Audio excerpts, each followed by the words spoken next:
Hello, it's October 4th, 2019, and it's time for me to teach you about the toe loop.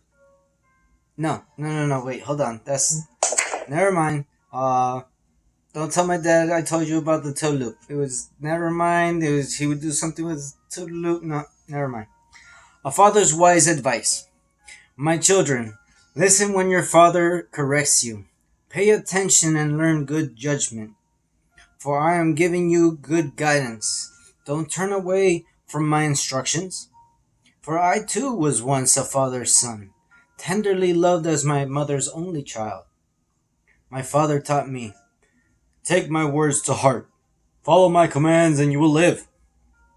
Get wisdom, develop good judgment. Don't forget my words or turn away from them. Don't turn your back on wisdom, for she will protect you. Love her, and she will guard you. Getting wisdom is the wisest thing you can do. And whatever else, develop good judgment. If you prize wisdom, she will make you great. Embrace her, and she will honor you. She will place a lovely wreath on your head. She will present you with a beautiful crown. My child, listen to me and do as I say, and you will have a long, good life. I will teach you wisdom's ways and lead you in straight paths. When you walk, you won't be held back. When you run, you won't stumble. Take hold of my instruction and don't let them go.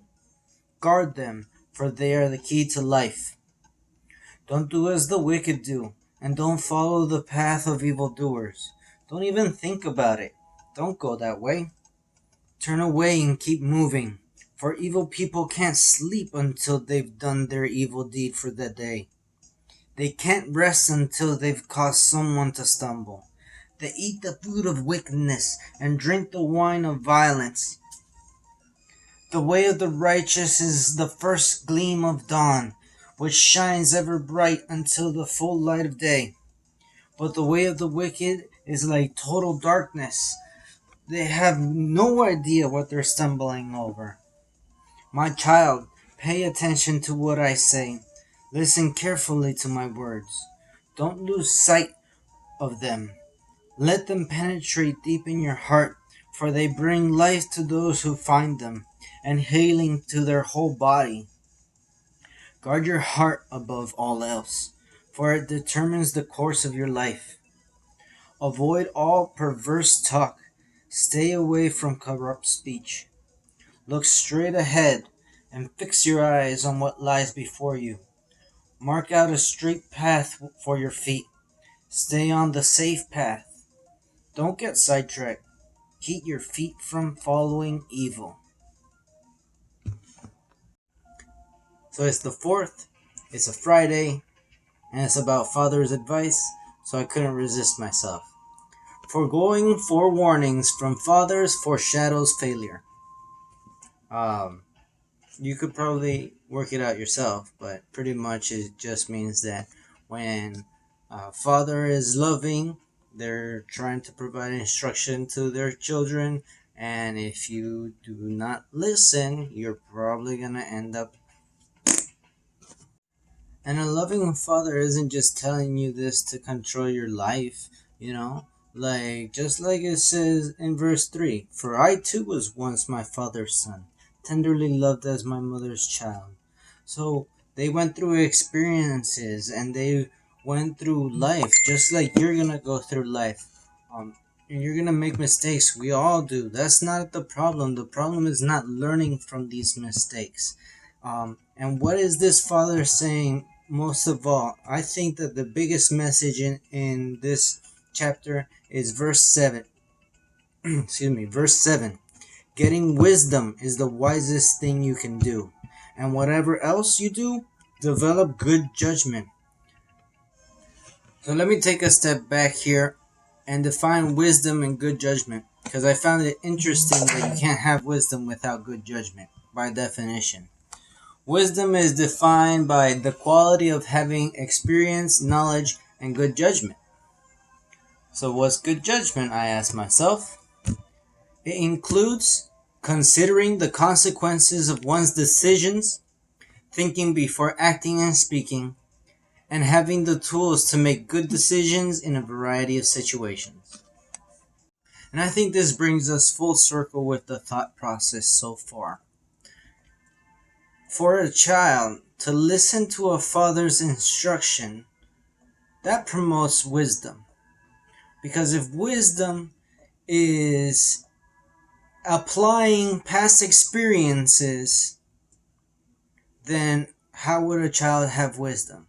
By listening to their parents' instruction, by listening to those that came before and are looking out in their best interests. No, they don't know it all. I don't know it all. Again, search for yourself and apply all your experiences and everything that you're being told in the best way, thinking of the future, thinking of the consequences.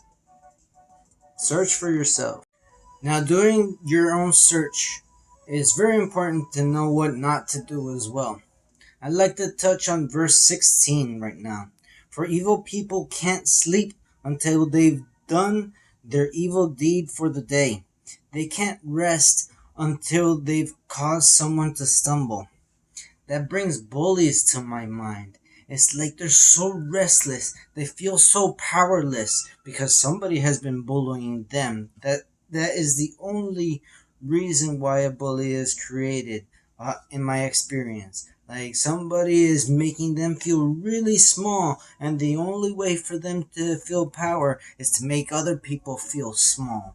So they can't rest until they've done an evil deed, until they've put somebody down, until they've felt the power of what it is to torture somebody else. Don't do that. Like, please guard yourself from becoming a bully. Just like it says in verse 23. Guard your heart above all else, for it determines the course of your life. The heart is associated with emotions, right? And emotions could easily be called the soul. If you're feeding your soul hate and wanting to overpower people and put them down so that you feel better about yourself, it's just going to promote hate. The only way to step out of that cycle of hate is through love.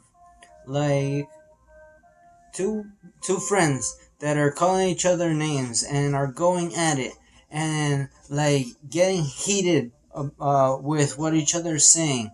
The only way for that to stop before it becomes a bloodfest is that one or both step away and out of love is like, okay, you're right. Yeah, no, I was being a total whatever, insert adjective right there. A bad person, a bad friend.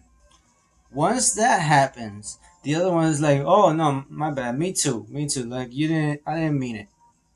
You like I've seen it so many times that the only way for me to beat hate is through love." And I would say that verse 23 is definitely the second major teaching of this chapter.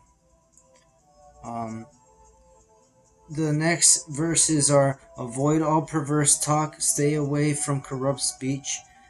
You definitely guard your heart by doing that. Look straight ahead and fix your eyes on what lies before you. That's definitely thinking about consequences, what comes next. Uh, Mark out a straight path for your feet. Stay on the safe path. You're guarding your heart like that. You are trying to stay on the straight path. You're trying to walk in love and no crooked ways in love.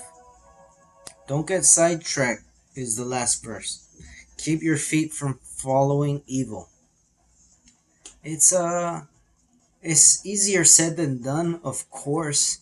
There's so many times that your buttons are gonna be pressed, and people are gonna want to test you, and you're gonna feel anger, of course. But look to Jesus. Put your faith in God. Search for yourself. Practice patience. Practice love, and it gets easier along the way.